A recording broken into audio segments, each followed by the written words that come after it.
I was ready to die because I was 14 and I had just gotten assaulted by my uncle. And then 2 months later, I found out I was pregnant. And my grandmother at the time, it was a process. But to fast forward through the process, I ended up in the hospital.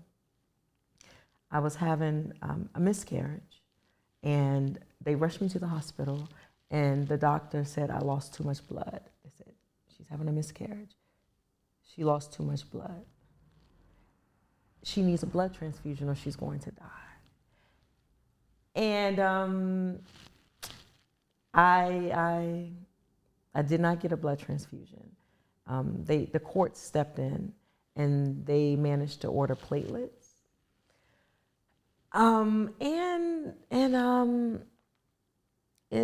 It saved my life, but I think I know a part of me died inside on the table. Up to maybe a decade ago, I feel like I started living again. But a part of me died because for the life of me, I couldn't understand how something that is here to save my life, I couldn't get because God deemed it necessary to avoid blood products. These kind of relationships that get disturbed when we don't take the time to know what it is to sing, to know how to get close to the mic again, or to get some singing doesn't make it happen, or maybe. The hardest part of this, or anything for me in my life, is where do I start? Yeah. When I'm writing, yeah, I'll keep going over and over and over and over and over again because I can't get past like that one part because it just doesn't feel right. Right. And then I'll do a bunch of stuff over and over again, and then I'm like, oh, okay. And then everything subsequent to that just seems to flow for the most part. Right. Similar to this podcast. Yeah, I was gonna say. Thinking about how do I start? Yeah. They always say starting is the hardest part, and then it's finishing. So you can get started, but then you just keep going. Like, where do I finish? How do I put a bow on it? You know, that's kind of my thing. How do I finish it? Because I can start it, but how do I finish it? So I wanted to start by thanking you for being here. Okay. And like here, just in general, it's the first time we met. Yes. But when I started doing my research and learning about you, you have a beautiful way, a beautiful story, and you're doing a lot of amazing things, and I think helping people. And I just wanted to say thank you for being here, like on Tune the Fork. Okay. Here in terms of your journey here, okay. And here existing planet Earth. Yeah. Like 3 years. Yes. Like 3 years. Yes. Because you are here. I'm here. Thank you. In a multitude of ways. Okay. I'm trying. I like to say I'm trying. Is that a safe way of like trying to play it down? Possibly. I haven't really connected with the here of journey. Okay. Yeah, connected with the here, like, okay, I'm on this earth. Yeah, I'm physically here, but like I don't really know the impact I have on other people. And it's kind of like, that's my goal, to positively impact others, you know, while still inspiring myself. Yeah. And the woman that you guys are listening to, and I had to write all of this stuff down because I think she has more titles than anybody I've ever had come on the joint before. She is a poet, an author, a mother, yes, a daughter, a sister, 24-year Army veteran. Yes. Thank you for your service. Thank you. Founder of Have a Voice. Yes. Life writer, oh my gosh, which is something you said you wanted to add to your joint. How did you know that? And model. There you go. Wait a minute. I used to be a model. Used to be. I threw it in there just to make you smile. There you go. Look at this. There you go. Okay, James, got it. Miko Reed. Yes. I'm used to snaps, claps, snaps. Yes, hey, thank you for having me. Like, this is dope. The whole setup, everything is amazing. And I'm finally here. I didn't reschedule ever again. So, yeah. No, it's fine. I'm glad that it happened the way that it did. Like, the universe is working. It's moving. It's always doing what it's supposed to do to get us to where we're supposed to go. Yeah. And you're here today for a specific reason. Yes. I'm used to being told what the reason is because of my Army life. Like, what's the reason? So it's a little like wobbly, like a baby standing to, figure it out on my own. But yeah, I am. And it's a reason. Yeah. How would you describe through texture? Because you said that you ask your students, I think, to describe how they feel with texture. Yes. If you could describe where you are now in your life with texture, how would you describe? Damn it, that is great. That's an amazing question. And I'm probably gonna steal it. Oh, it is mine. Okay, got it. I remember. I think I would say, honestly, if I could be a multi-level texture, I would be cotton candy sitting on top of leather.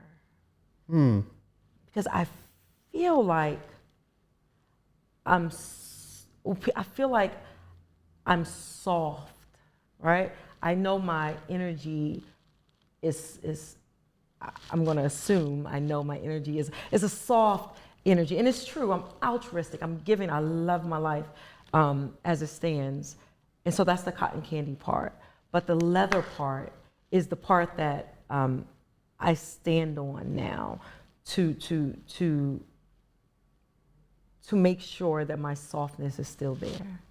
Does that make sense? Like I know that it's important to be giving and fluid and everything, but there has to be a foundation. And I think the leather is my personal new foundation to do two things: to set boundaries, but to also stand firm in everything that I'm doing. Okay. Yeah. I like that. Yeah. I thank you for asking, because I think I'm gonna also offer what my texture is. Yes. What is yours?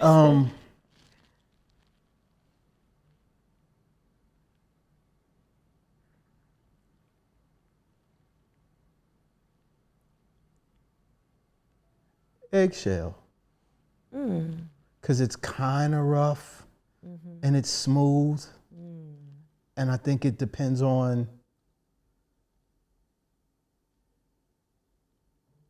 what your objective is when you're holding the egg. Are you because if you rub it lightly, I think you can feel the texture a little bit more than if you do it, rub it like a little bit more quickly, and it feels a little bit smoother. Yeah. So I would say, because I feel like there are these two competing ideals about who I am and who I want to be. Okay. That depending on the day and depending on how you rub me, that's what you're gonna get. So. Okay, and it's funny you say that, because a lot of people they always assume an eggshell is so smooth, but it really isn't. It has some small little crevices. Yeah. When you run it, when you rub it slowly. Yeah. Yeah. You done been through some shit. Like, it's like yeah, what happened to the egg? You go through shit sometimes. So you know what's funny? When I started, actually you mentioned poet, when I started writing those books, eggshells were so heavy in the placement of the titles of everything. I knew eggshell had to be in it, because I knew that I wanted people to, because you get that concept of like an egg, and the eggshell's like it's been cracked, right? So it's like, well, you're walking on them. What happens next? And I think that's my thought about like what does an eggshell do to you? Like to say you feel like an eggshell, like what does that make you feel like inside? You know, it's the outward texture, but what does it feel like? Because inside of an egg is soft and gooey, It is. you know? But another thing too about it, and it's so, if you tap an egg, you can crack it. Yeah. But if you put an egg in your hand and squeeze, you can't break it. Right. You can't. And I have no idea why I thought of it. I mean, obviously eggshells on my brain because your book is eggshell Right. and eggshell and soft black hand. So, but it's so relevant for the discussion, I feel. And I think it, I want to get to the book a little bit later. Yeah. But I do want to start with words are your thing. Yes. I'm a lover of words. I was about to say a logophile. Is that a lover of words? Is that what that is? Is that logophile or bibliophile? Lover of books. But yeah. We're going to on record, we're going to say it's logophile. Someone's going to correct us later if I'm wrong. Okay. What is it about words that you love?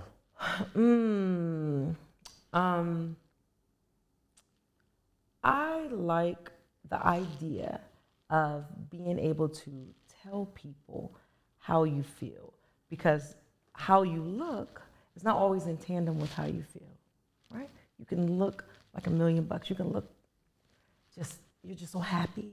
You're so kind, you're so this. But then when you open your mouth and you say, hey, actually, I'm not that happy. Actually, this is how I feel. I look this way because this is what I want people to think of me. But because I have a connection with you, or I love you, or whoever the person you're talking to, I want to use my words and tell you how I feel. I use that like with my kids, you look happy, but you're telling me you're sad. To me, I feel like that's how you can catch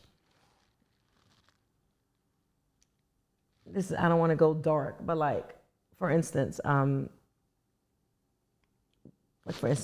Williams, or Twitch, or somebody like that. They look so happy. Yeah. And they were speaking words of happiness, right? But they were really sad. Yeah. For lack of a better adjective. So it's like, no, use your words for how you really mean on the inside. I don't give a fuck how you portray yourself. Tell me how you feel. Connect me to that so I can help you, or we can vibe and rock out together. So that's why I love words, because of that. One reason why. Okay. Yeah. So I wanted to read something. Yes. Okay. I love to listen. Well, these are your words. Oh, shit. You probably love listening to your words. No, I'm scared. No, actually, I don't. I cringe at my own words. I'm not going to lie. I want to go back to the beginning. Okay. Life. Oh, shit. Okay. Life, it comes and goes. Mm-hmm. People die, families cry, praises are given, births are performed, crimes are committed, but life goes on. Day after day, nonstop, time doesn't stand still. Now, I'm not reciting it the way you do. No, I'm just. But I'm using this as a symbol for where your love of words started, at least from what I gathered based on your stories. Yep. You were 14 years old when you wrote that. That was the first poem you ever wrote. Yeah. Tell me what was going on in your life when you wrote that. It's so funny, like I can feel my heart beating through my red shirt. I can feel it beating. 14 years old. I literally just come from a near-death experience. Near death. I didn't write that in any of my interviews. Just a poem accompanied with the words around trigger warning if people are listening to an assault. But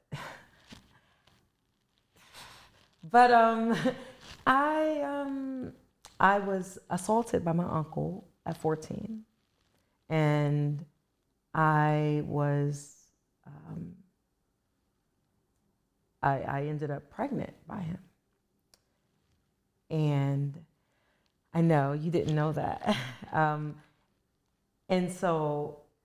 we were raised Jehovah's Witnesses, and we did not believe in abortion. We didn't believe in blood transfusions, right? And so I was, shout to Biggie, ready to die. I was ready to die because I'm a maniac. I know. Shout out to Biggie. Shout out to Biggie. Yeah. I was ready to die because I was 14 and I had just gotten assaulted by my uncle. And then 2 months later, I found out I was pregnant. And my grandmother at the time, it was a process. But to fast forward through the process, I ended up in the hospital. I was having a miscarriage, and they rushed me to the hospital, and the doctor said I lost too much blood. They said, she's having a miscarriage. She lost too much blood. She needs a blood transfusion or she's going to die. And I did not get a blood transfusion. The court stepped in and they managed to order platelets.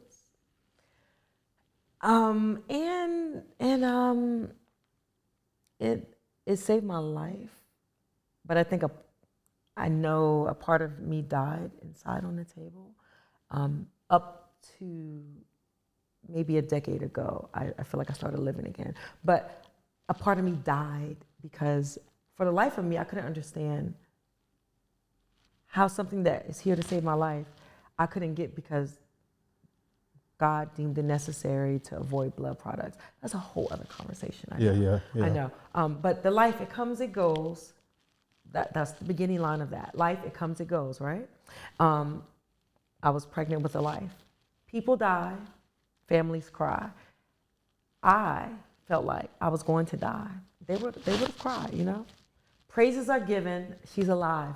Births are performed. Not mine, you know what I mean? I think at the time my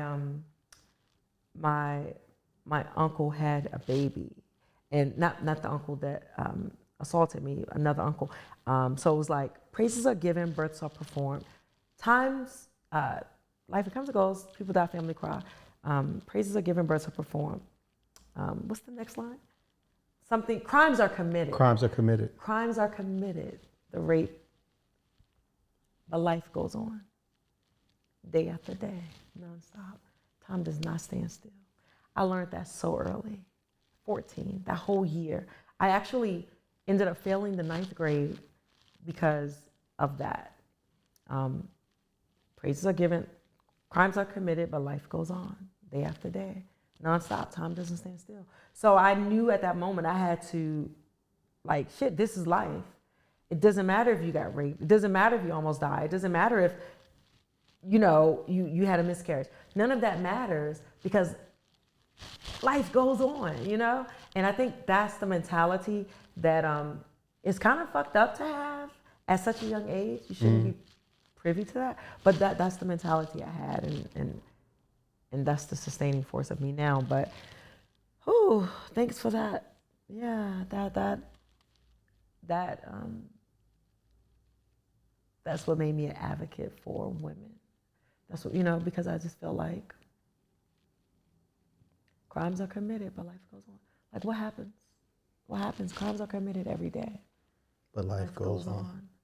Day after day, nonstop. Time does not stand still.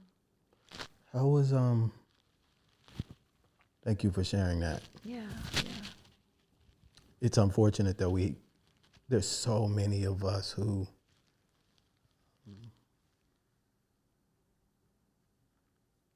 have had horrific experiences like that as kids. girls, boys, and I appreciate you sharing and giving people an opportunity to connect with that part of your story, because once we get through the rest of this shit, they gonna be like, Miko's rocking. So like you can make it. Yeah, you can make it.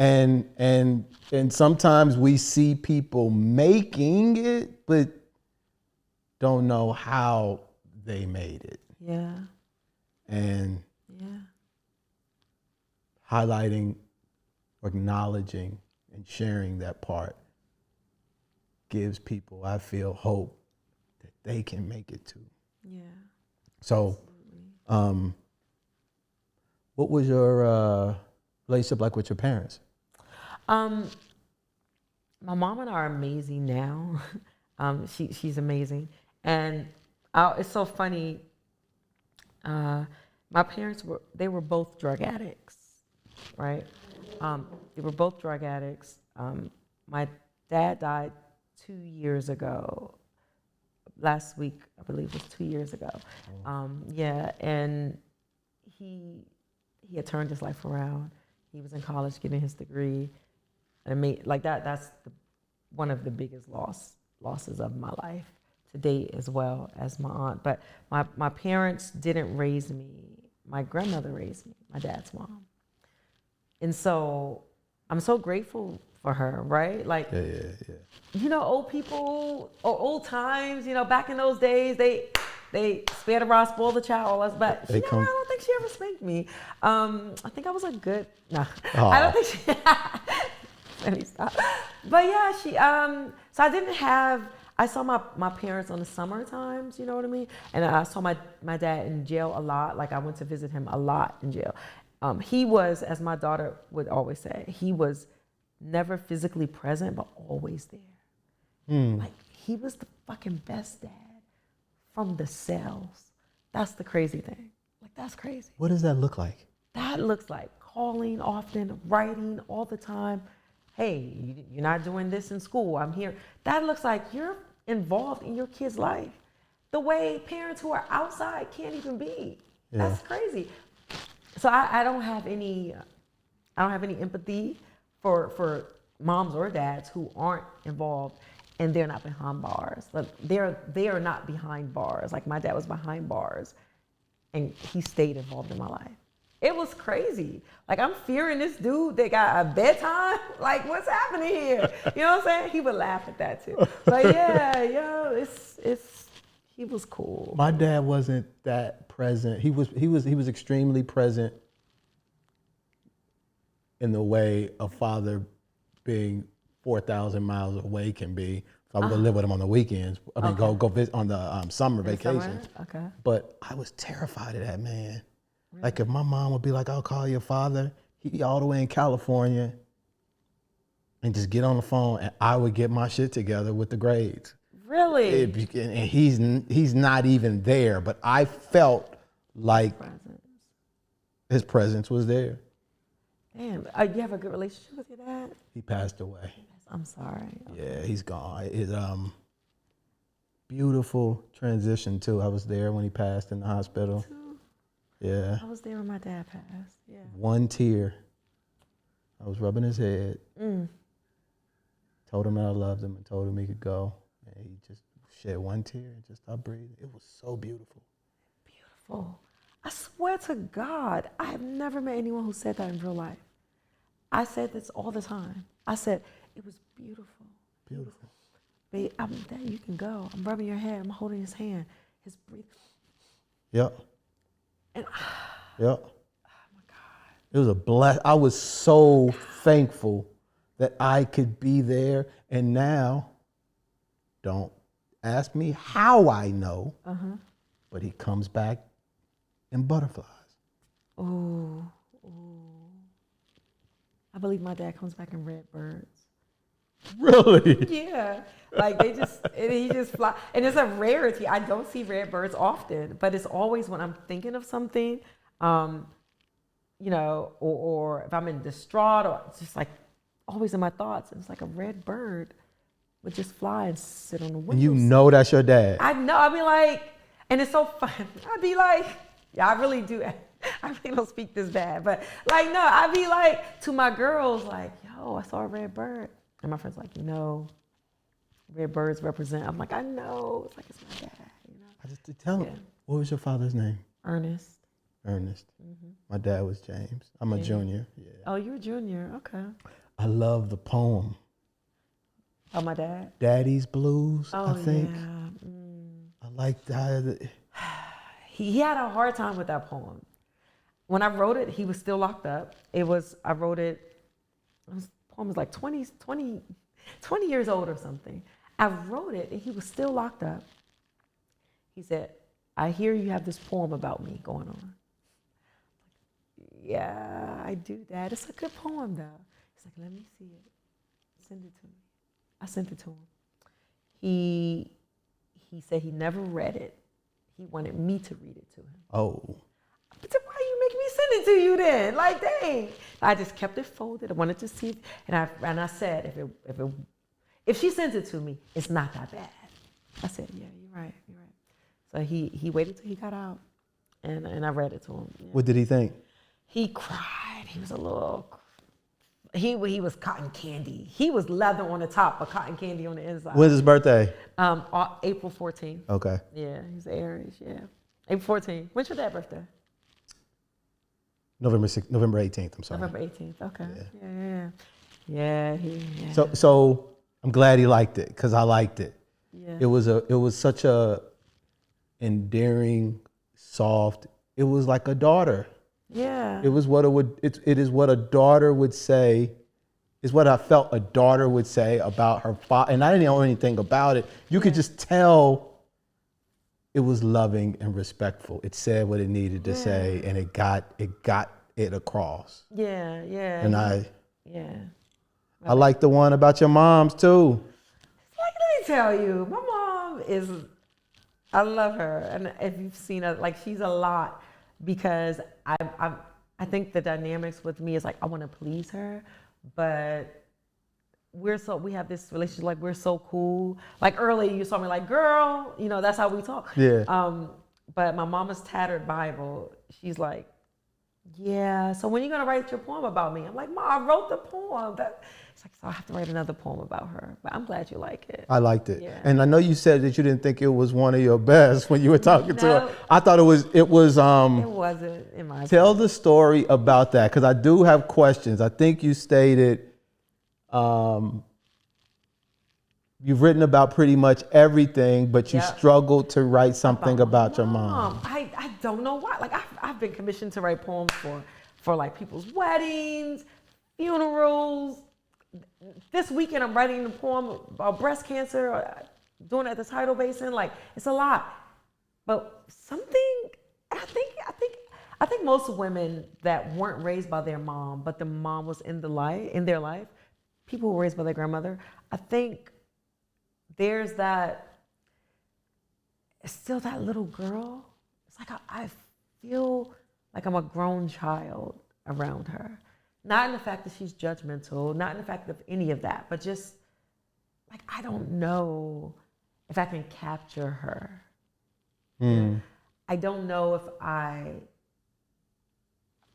have the right to capture her that way. Like my other siblings, they grew up with her. And I feel like, what's mommy's favorite color? You know what I mean? Isn't it? It's simple lines that I struggle with, and so I just drop my pen. You're the oldest? I am the oldest.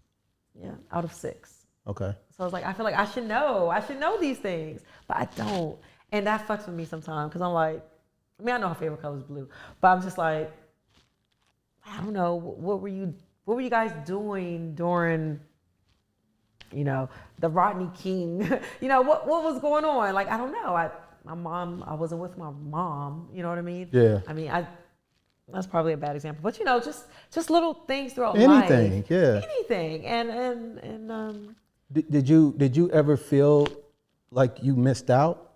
Yeah, absolutely. Yeah, I did. I blamed her up until I was like, in my 20s. We had this conversation all the time. Good. I'm like, yeah. It's just a very open and honest. Like I blame her. I blamed her, and I was like, I wouldn't call her name. I wouldn't call her Candy. That's her nickname. And I wouldn't call her mom or mom anything. I would be like, hey. Candy. I would say nothing. I would be like, hey. Oh, hey. Like, hey. Oh. So one day she's like, look, you gotta figure this out. What are you calling me? Mom, I guess. And so I've called her Mom ever since. So yeah. I struggled calling my dad Dad. Really? And I always called him Pop. Pop. I like Pop though. Yeah, and Pop is cool. I remember having a distinct, that was a distinct decision that I made at the time. I remember processing it. Like I'd never felt like, I don't want to say it like that. Like what age did you start calling him Pop? When I became like older. So I moved here when I was 19 from Okay. Kansas City. Okay. And I lived with, my dad lived in Alexandria. Okay. In the hole, you familiar with right off Mount Vernon Avenue, right across the bridge. But Okay. I was like, nah, he ain't a dad.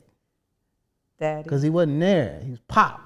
And I just started calling him Pop. And then Pop just became what I always called him. And now it just feels weird to say dad because, you know, but I remember not saying dad because I didn't feel like he was a dad. Had you ever called him Dad? I'm sure I did when I was younger. Yeah, I'm sure I did when I was younger. I don't remember though. I don't remember. Like even the point in the conversation that I'm having when I was calling him Pop. Like so if I'm talking to someone else, but like, hey, you want to see my dad? Right, you want to see my right. father? But like, I'm Right. not saying you want to see my Pop. Right. But when I'm to calling him, like, hey, Pop, or hey, Dad, I never, that I can remember saying, hey, Dad, how you doing? Yeah. It just didn't feel like it. I had so much resentment towards him For moving so far away? for not being as present. And we had like deep conversations because I remember asking him one time, why weren't you there? And he was like, man, I was wild. That was his answer. I was wild. No, that's just, I'm paraphrasing. Right, basically. Yeah, he was like, I probably would have done more damage if I was there. And I don't know if that's true. Yeah. Because I think sometimes all kids want is their parents. Them motherfuckers could be doing whatever, Cracking up. rocking up, like Yeah. cooking up. They could be doing whatever. If Yeah. you there, Yeah. otherwise the question mark is bigger, louder, Yeah. brighter than the real thing. Yep. I get to create my own story. Yeah. And in most cases, when you're a kid, the story that you're creating is, I'm not enough. Exactly. I was gonna say I'm not worthy. I'm not worthy. Oh, don't be with another person that has a child. Yeah. Oh my God. Yeah. You're definitely realizing that you feel like you're X'd out of this life and the person doesn't care about you. In the case of dads, it's so funny. I had that story makes me so sad, but happy that it happened. Throughout the remainder of my dad's life, he was diagnosed with colon cancer. And Father's Day, 2021, he lived 3 months after. Wow. He was like he was literally hiking and riding bikes with my son. That was his man and all his friends. And then some weeks later, and he got the diagnosis. And then he was in the hospital, in and out. And you know, it's a process. But there was this unsaid action between my dad and I that he thought that I was the reason that he spent the last 10 years in jail. He thought it was you? Yeah. What is that? What? Yeah. So it's like, you know, I was raised a Jehovah's Witness. My grandmother raised me to be honest and truthful and just respect authority and everything.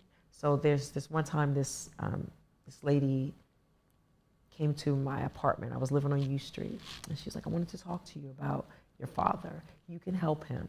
And I said, how can I help him? He was out of jail at the time. He was in jail. He was going up for parole or something. Am I really talking about this? But he, so it was a lady on the prosecutor side. I thought she was a defendant for my dad. I thought she was the one defending my dad. Yeah. She was on the opposite side of the team. She came to visit me, and then she asked me if he robbed a house or something, you know, nothing. I mean, that's bad. You know what I mean? No, I got It was you. bad, but you know, he was an addict at the time. So, you know, he was trying to get money to buy drugs. So he robbed the house, but it was a person in the house. He didn't know it was a person in the house. And that person who was the victim in the case was an old white lady. She was scared and everything. And so they asked me, would you have been scared if a person came to your house? I said, absolutely I would be scared. You know, I said, but when it's drugs, that's that line in My Daddy's Blues, drug rehabilitation. It's not synonymous with incarceration. Yeah. So that when I said, hey, but you know, criminals should pay for the acts that they commit, but if they're committing those acts because they have an underlying addiction, there should be a different type of incarceration. It should be a rehabilitation. Anyway, the lady took what I said, asked me if I could write down what I said, and you know, gullible, dumb, 20, 21, I don't know how old it was. And they read some of my words at his hearing, but they didn't read all of it. They didn't read the part that said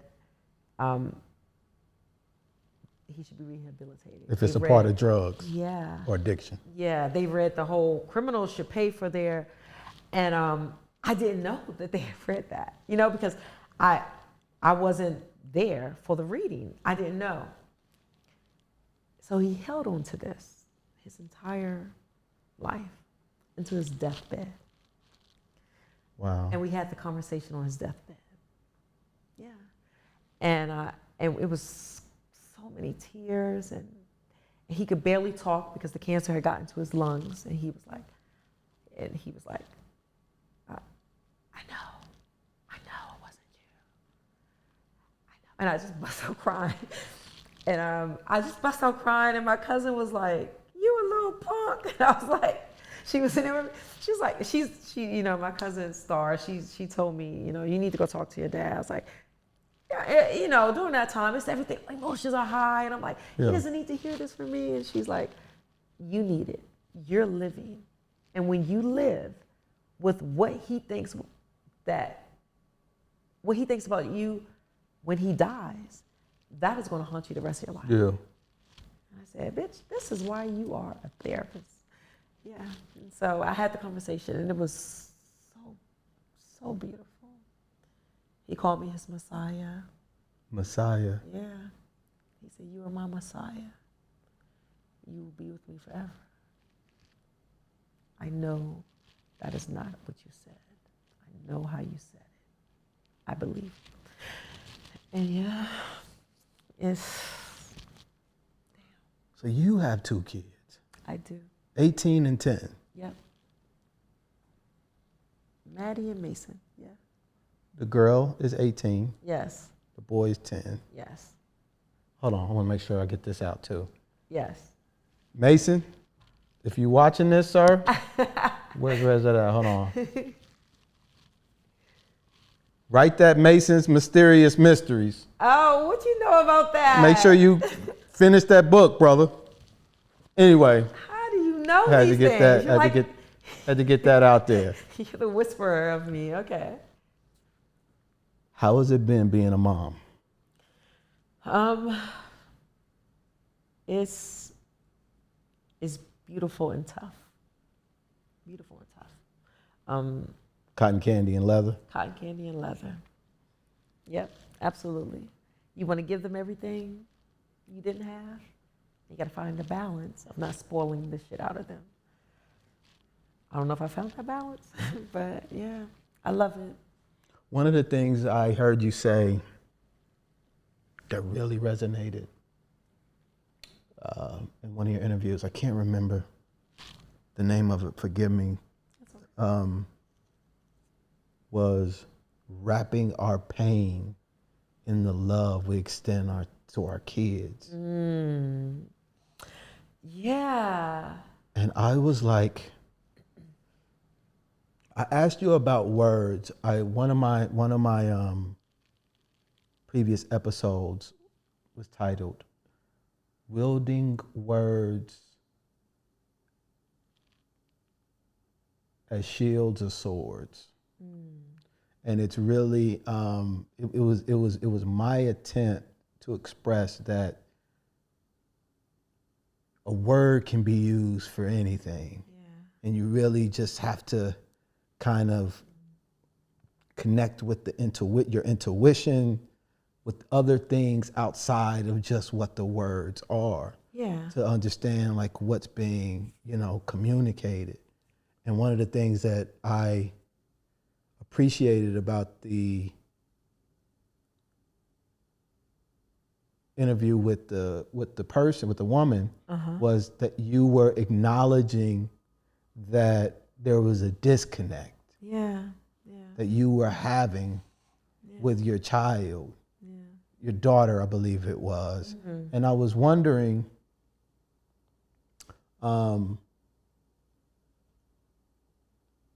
what do you do when you feel words fall short? Let me ask, words falling short in general or in connecting with? And connecting with what someone else is trying to communicate. I honestly don't ever think words can fall short. I think then we have to find better words. I don't know if I'm such a lover of these things called words. I don't know. I think I would go to a thesaurus and say, what is another way to say? Or what, I would Google, I would something. So let me ask you a different question. Okay. A 2-year-old doesn't have words. You're right.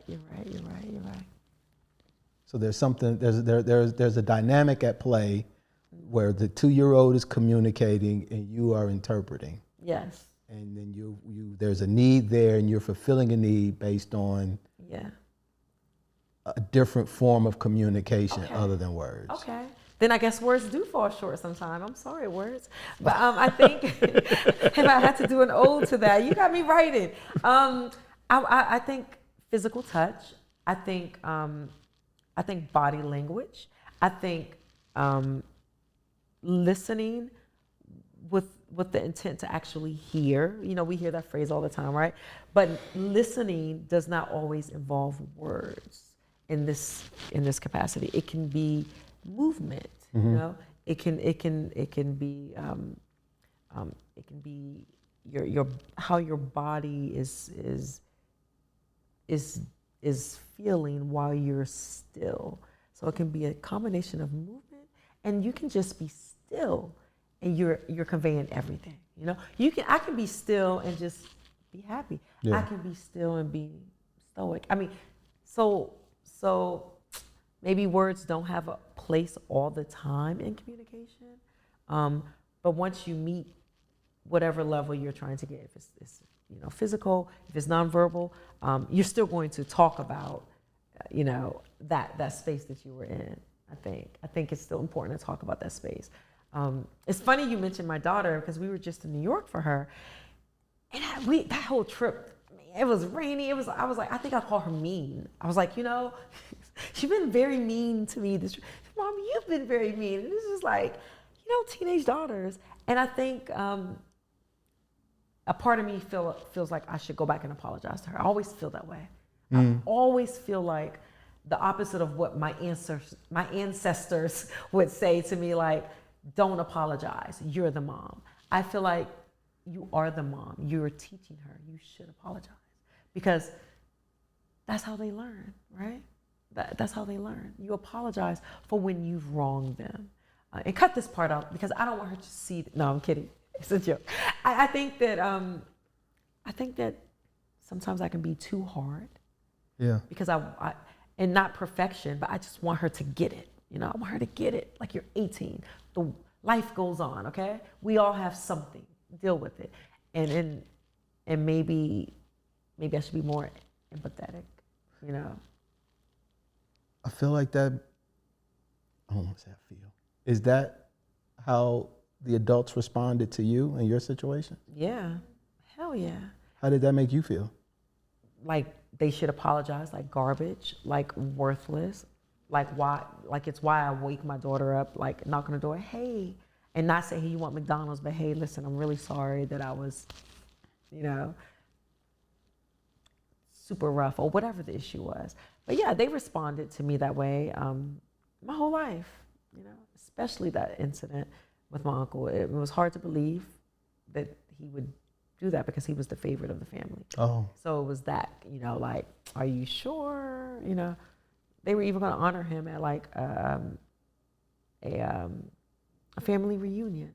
He passed in prison from the rape of another woman. So I'm going all over the place with this, but to tie a bow back on it, he's dead.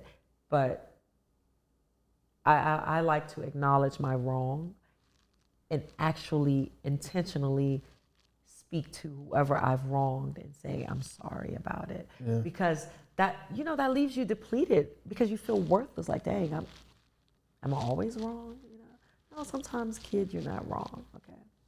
It's so interesting that I'm trying to figure out how to articulate it. One of the things I looked up. You've done your research. Okay, go ahead. Oh, yeah. I prepared. Juxtaposing is a word you use a lot. Yes. And I would look through like, damn, she used it there, she used it there, she used it there, she used it there. And I'm like, oh, okay, what the fuck does this word mean, right? So I go and I look up the actual definition of the word. So, where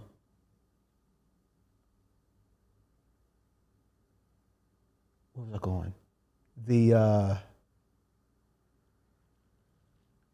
thing I love most about poetry, juxtaposing position is Latin for like near or something like that. I can't remember exactly what it's juxta is Latin for something and then position is near. But what I love about poetry is I feel it paints a clearer picture. The thing I find most difficult about words in and of themselves is the concrete nature with which people like to attach to. And that's the swords or shields. Yes. If I'm say something to you in a heated conversation, you'd be like, oh, well, that's what you said. That's what you said. I'm gonna bring it back you up read it all because the that's what you time. said. Well, you said I'm it. bringing it back up. Too. But Yep. when I say something, Yep. I'll be like, you know what I meant. What I meant to say was, so give me a bit, you know what I'm saying? So we pick and choose when we want to do it. Yeah. The beauty about poetry is it's so abstract that it paints a bigger picture, a clearer picture, at least for me and how my brain processes, than just saying it directly. Right. And what I feel a part of your dopeness is the thing that is not words. Really? And that is the picture, the visuals, Okay. the movement, the act. Like it adds to the words in a way that the words themselves just don't capture for me. So you need both. I don't need them. It completes the picture for you. Yeah. Okay. It completes the picture. Your smile, as an example, Okay. is, here's my picture.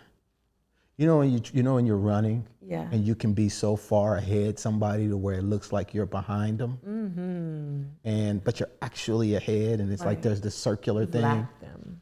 Yeah. Your smile is like love and pain in one.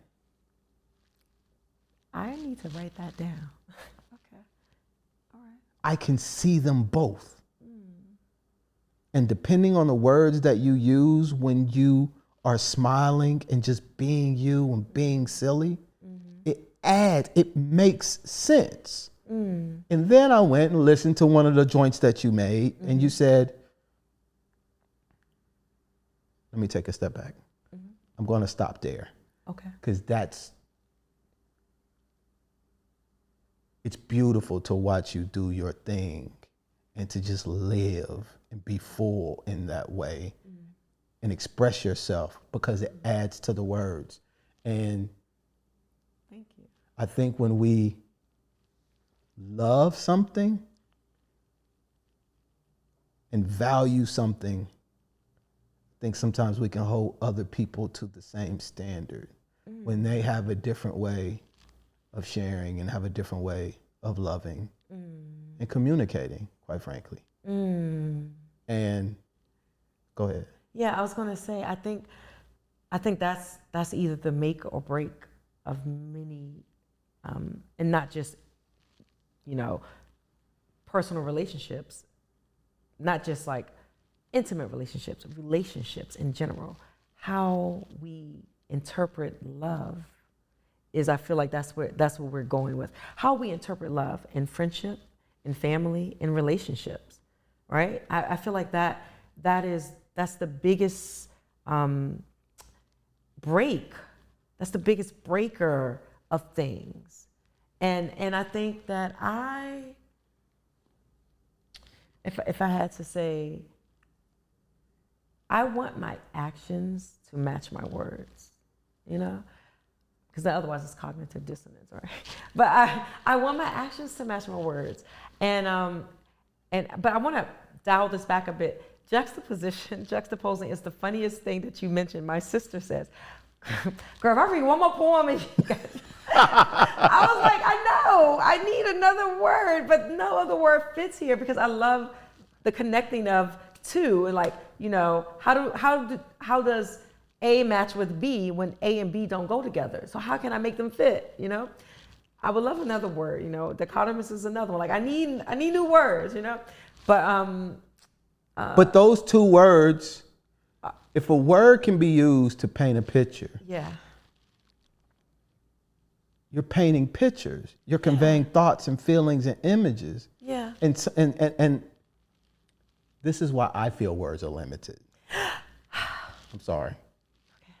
Okay. I'm sorry. Okay, go ahead. Because love does not encapsulate how you feel about your kids. But love is the beginning of how you feel about it. But it doesn't embody the fullness. You have to feel that. But embody does. Right? What? Embody, the word embody. No. So what does embody mean? Exactly. He saw my face. It's a picture. Yeah. Because it's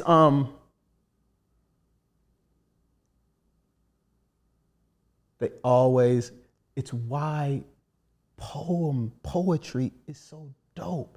It shows you just how you have so much more freedom. Yeah. It's like when I think in pictures. That's how my brain works. Yeah. So and it's better for me to communicate to you. Like if I said, saying I feel alone, right? Oh, I'm communicating. Right. Yeah. What does alone mean? It's subjective, right? Right. Or I could say, I feel like I have been locked in a room with no windows, with all one color, and I can't hear a sound. I can't even hear myself think. that paints a completely different picture than just saying alone. Yeah. So I have to add all of this other shit in order to add, pieces to it for it to make sense. Or an analogy I used the other day was that why did you leave me? Right. That's different than saying I felt like I was floating in a water in an ocean with nothing around me. Yeah. Like that paints a different because just saying alone, You can it can be anything. it can be anything. It can be anything. I love, the fact, are you a poet? Are you a poet? So I think you are a poet, and I don't know. I used to, slight tangent, Okay. I used to write poetry, I could tell. but the only thing I could write about was pain. It was the first thing that always popped up. And I went to go to a poetry place on U Street. I can't remember the name of the spot. And I hadn't started, I DJ too. Okay. I used to DJ, I don't really do it anymore. But I went there and how poets always have like these crazy names like Sonic 13, I have a poem about that. Destiny 7 and all Right. this all kind of stuff. And so Third I was eye. Like, what? And I was there with my boy and I said, man, I'm gonna do poetry. And he was like, what you gonna name yourself, nigga, Coyote Gray? And I was like, Yeah. Oh, snap. Never started reciting my poems, but I did start DJing. And when I started DJing, I was like, I gotta come up with a name. And I was like, let me use this Coyote Gray name. And the Coyote Gray name came from my boy telling me that was that's what my name was going to be. Yo, that's when very I recited funny. poetry. That's very funny. So you've never recited under Coyote Gray? No, I've never recited nothing out loud. Oh my God. I've got one poem that I hold on. Let me hear it.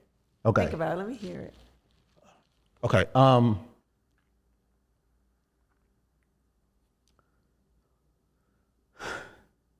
Why the fuck am I nervous? See, you're on the stage. Okay. All right, here we go. Did you see that? Yeah, I did. All right. I did. Pulsating from the lack of blood traveling through my mud, I refuse to accept this post-Renaissance festival European concept of love. See, you would think that within our last blink, this connection the world keeps stressing we consider a blessing just came to be. Not me. You see, the truth is love ain't shit close to what we most boast to our hosts. What we confess at the altar is a trade to get laid and paid, and lay under the lie our fear causes us to buy.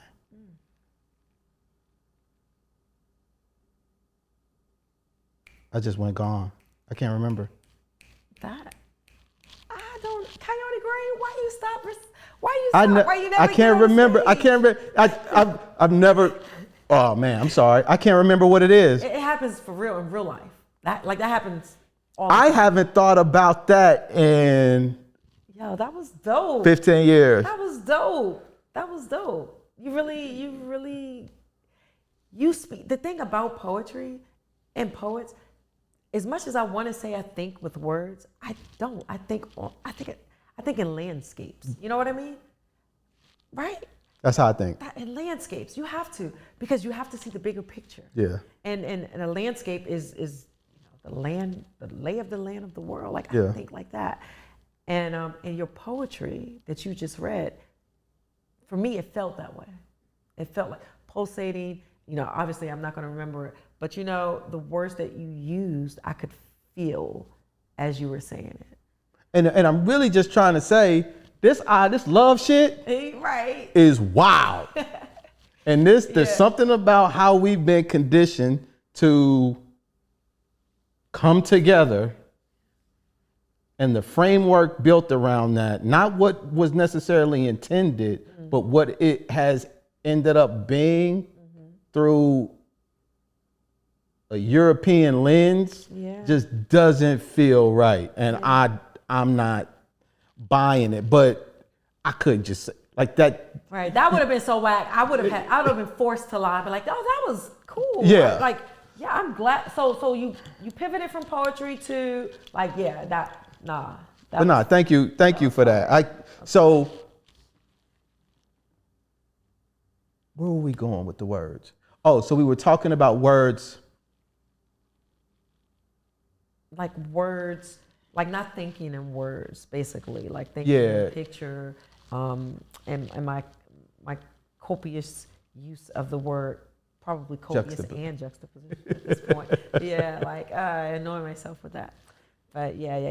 It's hard. It's one of the things that I literally could in the beginning. That's something that I wrote later. But in the beginning, I could not write about anything other than pain. Why do you think that? Love felt so far away. And I remember writing about how comfortable I was with it.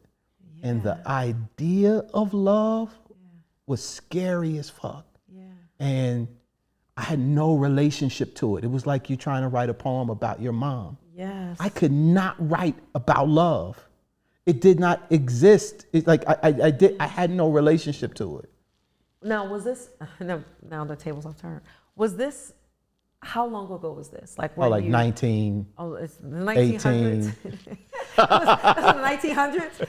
Okay, yeah. No, like I'm 47. So like 96, 97. Yeah, oh yeah, you. And all the way up even until I would say mid to late 20s. I just could not. It was pain. It was the only thing I could write about. But it's so funny because to me, pain is really the absence of, or the after effect of a bad love, and not. This is as basic as that sound, and not like love in a romantic sense, but just if it's parental pain, it's the absence of that. You know, it's the absence of the love that you were supposed to receive from your father, so to speak. I don't know the whole story. For me, it's the absence of love I was supposed to receive from my family members that's supposed to be on my side with this, assault. So I'm writing from that lens of pain. But pain is really, to me, it's the thin line that, like, this is pain, but this is love. I feel like this is going to sound crazy, but I feel like writing about pain is really writing about the love that you lost. Agreed. Right? Agreed. I did not understand that at 19. Yeah, of course. I understand that now. Yeah. That's why I lean into pain. Yeah. This is why I encourage other people to. Yes. Because I know that there's something good on the other side. Mm-hmm. It's like all roads lead to love. Yeah. All. Mm-hmm. That's the universal, that's God's promise. Yeah. He just gives us this thing called choice and then says, how do you want to get there? Yeah, I love love now. You can get there being an asshole. Mm-hmm. You can get there being a piece of shit. Mm-hmm. You can get there being a sucker, a simp, mm-hmm. a prostitute. Mm-hmm. But it all leads to love. You can go get there being scared because once you wake up and recognize that love is just a part of that thread, as all of the other shit you see as negative, then you can see, oh, all I have to do is just go through that. Just go through it. Yeah. And really going through, I've found to be more of a just going through for me is about just becoming aware. Yeah. It's already there. Yeah, it's there. It's just waiting. You need to do something to remind you that it's there, in a way. Mm-hmm. And that's and it's hard to go and listen to go and do research on you and hear about your life and the things that you're working on, and then not acknowledge that part of the story and how you've been able to turn it into what have you? I don't want to say turn it into. Let me rephrase that. No, that's fine. Yeah. How you've been able to use it to acknowledge and honor the fullness of who you are as a person, as a woman, as a human. And then you take that, I feel, and then you're using that to help people through Have a Voice and through some of the mentorship stuff that you're doing. Because, and when you go out and talk to them, that's that other side about the, like, lean into that pain shit. Yeah. Go ahead. No. Talk about the Have a Voice. I know we kind of. So the Have a Voice has been my baby since I was in the military. Like I was constantly, I had these little shirts. I used to make my soldiers wear it, Have a Voice, and go to the high schools. And I had all these mentorship programs, and it was like my life's work after the military. Like when the military day was over, I would go to the after school programs, and and I created these programs, and we did books for them. Have a Voice has morphed some for me. I kind of have a pin in it because another big topic that doesn't really need to be a topic is whatever, one way or the other. But because of my recent divorce, I haven't had enough time over the last 2 years to really devote to it, right? So Have a Voice is still there, still very much present.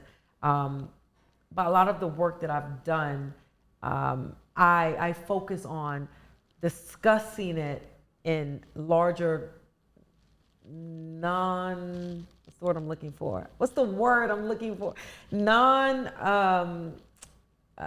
Scheduled mentorship programs. Like, where 2 or 3 people meet, then we have a conversation, it's that kind of thing. If I find myself in a space and we're discussing it, then I'm talking about, give me the texture of how you feel, those kind of things. So I feels kind of mobile, you know what I mean, right now.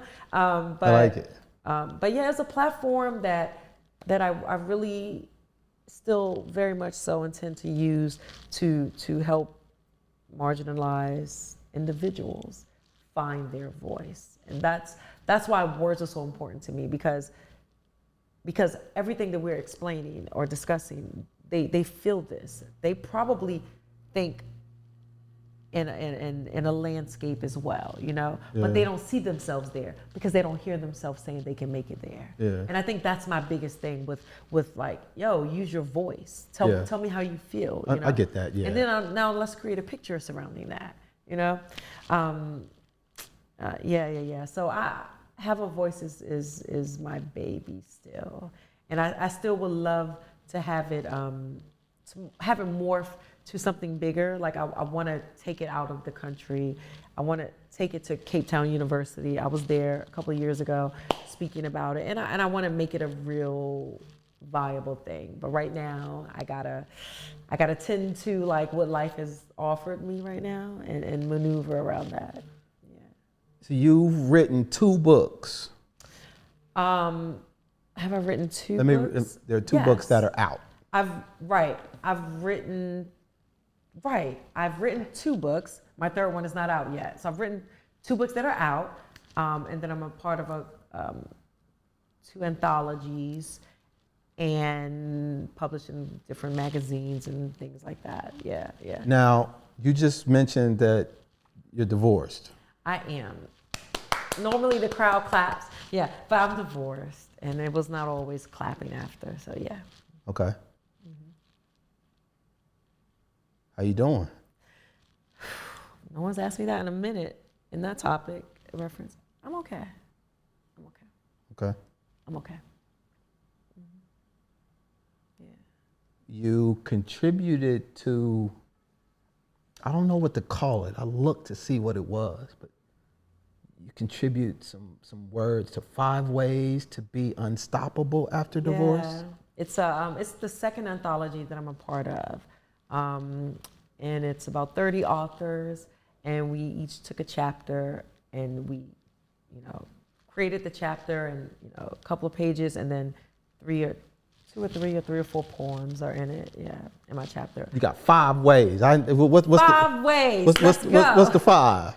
It was like, be fierce, no. I wrote it down. I don't have it memorized. Oh, okay, I got you. I'm writing a bunch of stuff, But I think the biggest takeaway from those things were give yourself grace. Yeah. It was forgive yourself, forgive your mate, and I think I put in parentheses, that's hard as shit. And it's even harder to forgive yourself, right? Very hard. And find yourself again. Give yourself grace. Because I was married 18 years, separated at 17, divorced at 18. And find yourself after identifying as the other half of another person, dynamic or not even dynamic, a duo, that's hard, you know? Like, who am I? Who are you without this other person that you have identified yourself as being with for the last almost 2 decades? Do you think that was a bad thing to do? To get divorced? No. To identify yourself in that way? Absolutely. I think, let me roll that back.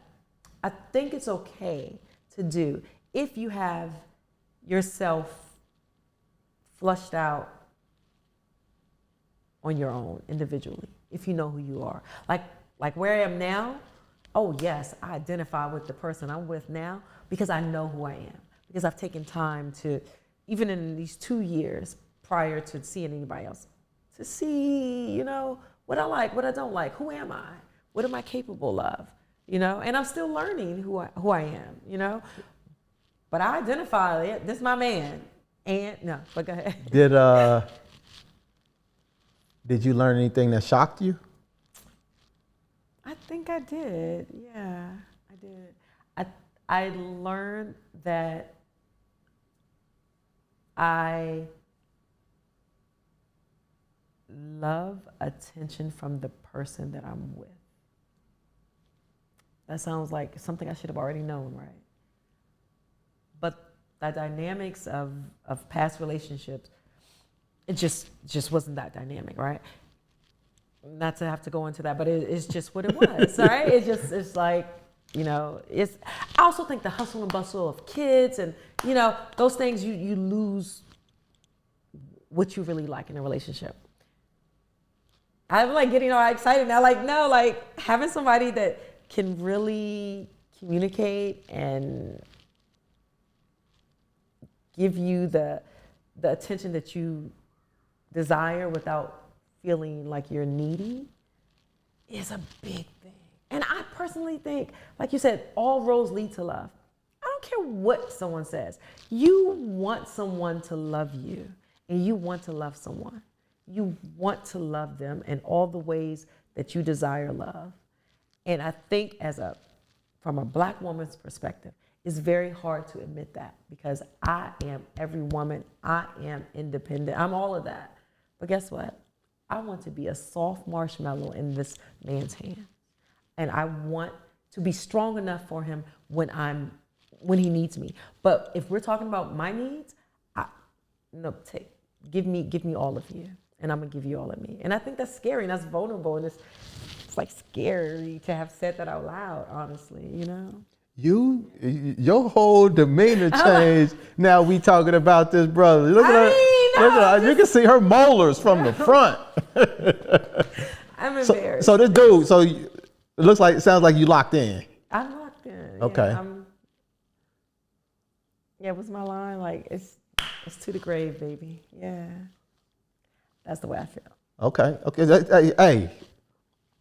Yeah. So another marriage you're open, I'll say. Am I open to another marriage in my future? That was my first marriage. I don't hate love like I thought I did after my divorce. I don't think that I'm gonna say all these words in the same sense. I could just say yes. I don't think that I will not ever get married again. It's no time soon, obviously. That's not even a discussion. But I mean, if I could landscape that life, I would not mind at some point in the future. but it's definitely not the road that I'm like traveling like, yes. You know, I still think it's important to cultivate other areas of myself and make sure my kids are fine. And you know what I mean? And like while I'm showing molars of my giddiness here, like I love it, I enjoy it. I don't think I'm gonna put a stamp of like, yes, James, you're gonna be at my wedding in 2026. You know, The sad part is that that's what you heard me say. That ain't even what I said. I know that's not what you said. I love the fact that, let me take a step back. There's so much division between men and women, and I wouldn't call it an attack on marriage. I wouldn't say I feel like that, but I at least feel like that there's this I can do it by myself kind of vibe coming from both men and women. Oh, yeah. And I love the fact that you are at least in a position to be open in that way. Even if you started 2 years ago saying, I ain't doing this shit no more. Yeah, I was married before this marriage. And I remember when I, went through my divorce, I was like, I ain't never doing this shit again. Not never ever. Now I'm here. Time changes things, perspective shifts. But I'm glad to hear you, especially at this point, in our lives. I like the idea of just having a witness. Yeah, to the love, right? To my growth. Yeah. When we sit down in bed, like there are ways in which I show up in my relationship that I don't show up anywhere else. And it should be that way. But the weaknesses, the insecurities, all of the things that I need to work on show up here. And it should. It so should. And which means that this is my greatest opportunity. Yes. Here. So that's one of the things that I enjoy or entices me about a relationship and marriage is that I get to see the growth in a way that I couldn't see without it. Damn, let me tell you how I was at the Latin Affairs thing, and the speaker used the word serendipitous, and it was funny because serendipity was in the poem that I was doing. I think this day, I wouldn't say it's serendipitous because that's not what it means, but I think me hearing you say that puts me back in a space of a conversation I had with my man. It puts me back in that space because it's true. You get to see, and they get to see their growth, and you get to see their growth. Yeah. You also get to see your growth. Yeah. You get to see where you were fucking up, right? But you also get to not be challenged in a negative way. Yeah. You get the positive challenges. You get to see how you show up to the world based on conversations with your spouse. That's the kind of relationship that should be happening. Yeah. And I don't know what these people out here in these podcasts and all these other worlds are talking about in terms of like this the gender wars, which is so baffling to me because we need each other. Men need women, women need men, and people need people. If we're gonna blanket that, but for me, I'm a woman in a relationship with a male, so I need my man. I need him to tell me. Go ahead. He's born a man, right? Yeah, he's born a man. Because now, I heard. Okay, I just want to make sure. No, I was doing that for the sake of inclusion. I was being an asshole. I know he's. Yeah, I know he's a nigga. And I was trying to say, I was doing it for the sake of inclusion, not on personal beliefs or anything. But yes, my man was born a man. He's a man. But this is. I don't know if it's. I'm going to just say it. So I have this poem. That was written during my single time. Like the last 2 years, like him and I just started dating this year, right? So that time between separation and meeting him, I have some poems. This one is the raciest I've ever written in my life, right? Saying what I want somebody to do to me and all this stuff. Okay. And I still performed it. The last time I performed it was at my last feature last month. And so I started thinking about, should I still be performing this poem? You know what I mean? I started thinking about it. And then I asked him, and he said, perform what you feel comfortable with. Perform what you feel comfortable with. Like he's never gonna say, no, you should, he's just like, hey, perform what you're comfortable with. Okay. And I started thinking, like, I'm not comfortable doing that because you know what? I wouldn't want him performing some shit. I want you to do this to me and this to me and that to me. Because that was written during a time that I didn't have it and I was wishing for it. Now, is it still in my archives? Is it included in the manuscript of my next book? Yeah, it is, because that's what that book is about. I changed the title. It's Pain and Prosecco now. So that's the book, right?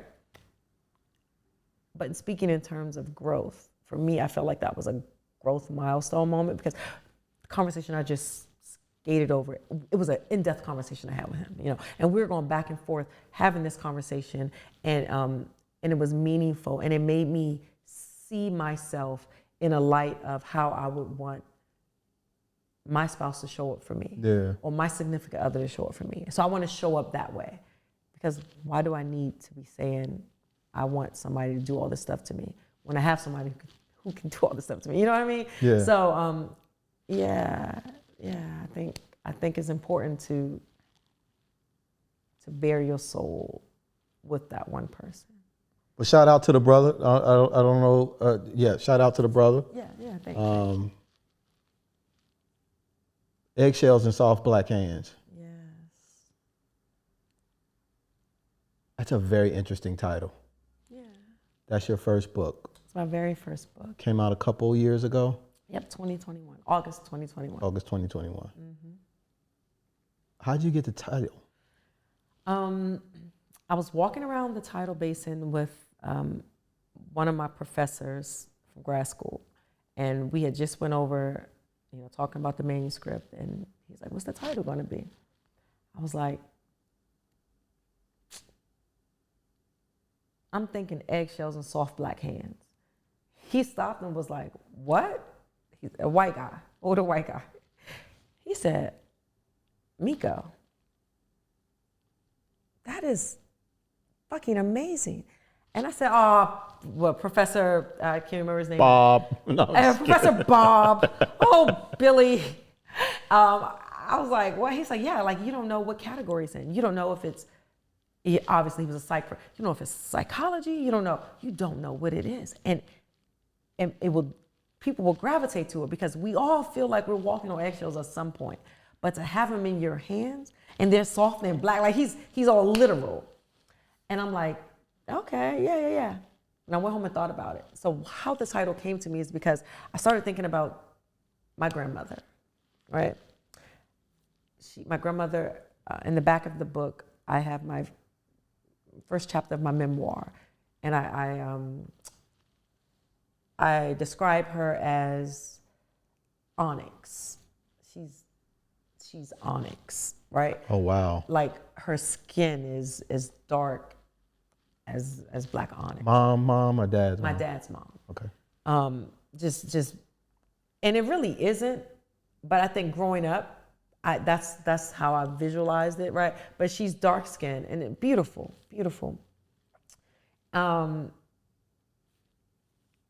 But the inside of her hands were just soft, right? So it was just like, I felt like I was eggshells. I felt like my cousins that she also raised alongside me were eggshells. She took us all in, and we were the eggshells in her soft black hands. Yeah, and so that's beautiful. Is it? Fuck yeah. Shit. Thank you.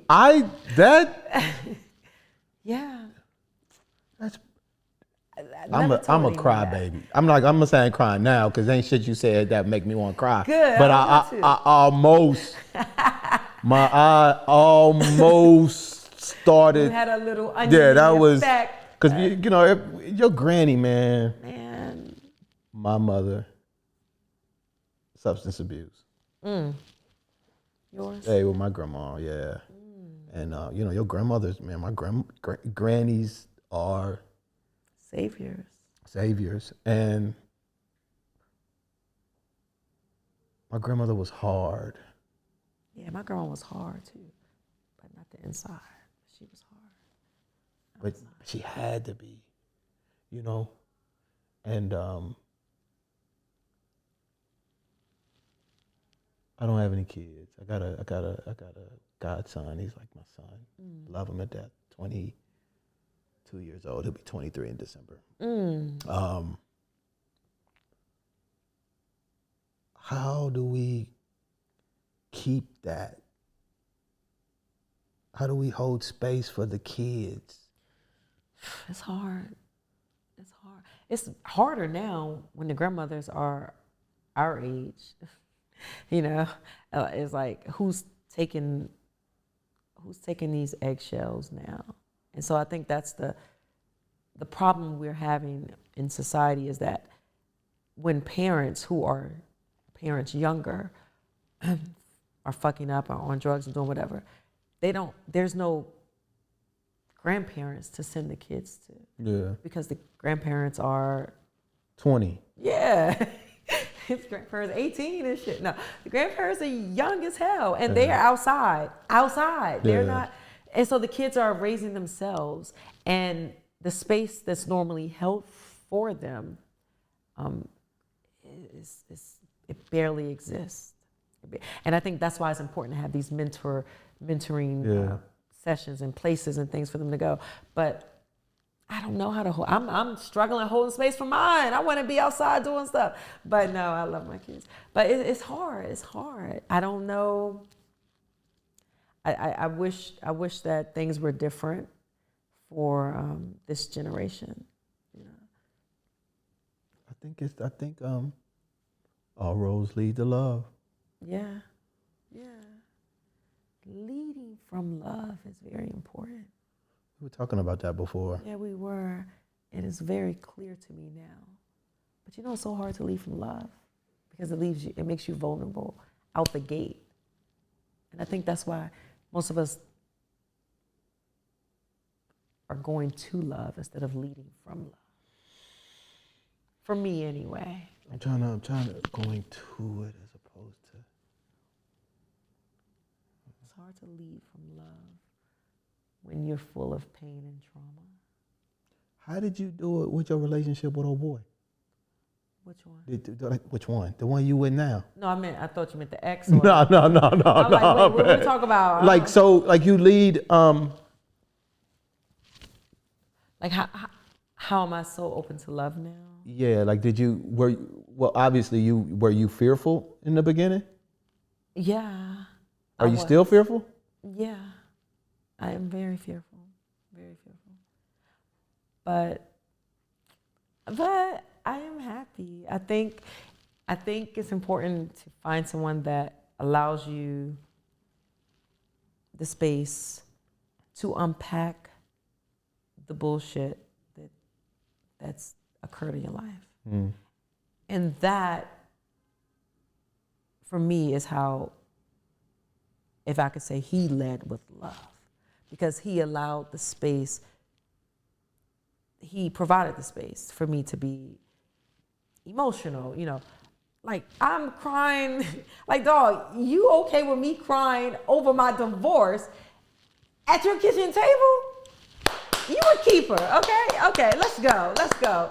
I think, and I think that gave me the ability to allow love in my life again. Like, because it's like, you have to be friends first. Yeah. I think for some dudes, at least for me,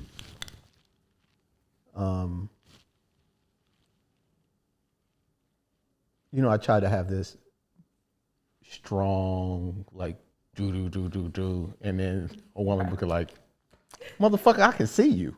Right. And it's like, what are you doing? Not to try to say, yo, I'm not deliberately doing it. It's just a pattern, a behavior pattern that I have exhibited my entire life. And even if a woman was creating a space of safety for me, my fear wouldn't allow me to see it. So it would be like shit. Or if it even was there, oh, this shit ain't gonna work out. It's not gonna last, because I had all of these do. So I would have to put up this front. And there was so much, I got a really strong sense of like a oak tree when you described oh boy in the kitchen and being there in that way. And it's not, I don't even know if it's necessarily what I'm starting to learn. I'm trying to figure out how to process what I'm saying. I'm right with you. Like I'm feeling this. I'm starting to learn once I know who I am, then it plants me in a way that allows me to be what I am. So I can absorb these things that come. Doesn't mean I'm not fearful. So like if a hurricane comes, I'm like, oh shit, a hurricane's coming. I'm aware of what's around it, but I know that I'm rooted in what the situation is because I know who I am. Before I didn't have that, so there was a lot of insecurity. And the love of my wife has helped me with that. Like you can withstand the impact of anything. Yeah, because she gave me the space to define it or to come into it on my own. Like it's so crazy how much I talk to my homeboys about what they think they are versus what they really are. Right. And the only way you know is you got to get into a joint. You got to. You got to get into a joint. Yeah. Because that joint is going to expose all your shit. Yeah. And if you want to leave, then more than likely the reason why you want to leave is because it's you. It ain't her. It's you. And you need to get that shit addressed. But if you're in growth mode or if you're in seeking awareness or expansion mode, then the only way you can really do that is in a relationship, I feel, when you are vulnerable. It's like that pain. There's a lot to learn in vulnerability too. Yeah, there is. Vulnerability is a Lord have mercy. I think I've been vulnerable the last 3 years. But it's something you said that it's like for a poet, if you are, and he said this to me actually, Miko, who are you workshopping your poems with? I was like, me. He said, oh, so you're in the mirror like, yeah, Ethereum, yeah. Oh, that shit is fire. That shit is fire. I was like, yeah. He's like, nah, babe, nah. You cannot do that. Like, you gotta workshop your shit. I'm like, I know, you're right. But that's my stuff. It's my words. I'm vulnerable about it. I don't want anybody to hear it. But it's like, you have to do it. It's the same thing about if you want to grow and be better, whatever you define as better, you gotta get in a joint, like you said. Like, you gotta get in something, Get in something so the other person, you have another set of lens looking at you. And it's whatever they're telling you is coming from love. And then you can receive it, But if you're not open to receiving that, you don't need to be in a joint. You know what I mean? Like, yeah, case in point. I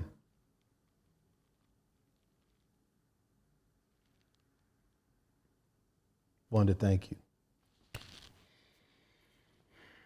Thank you.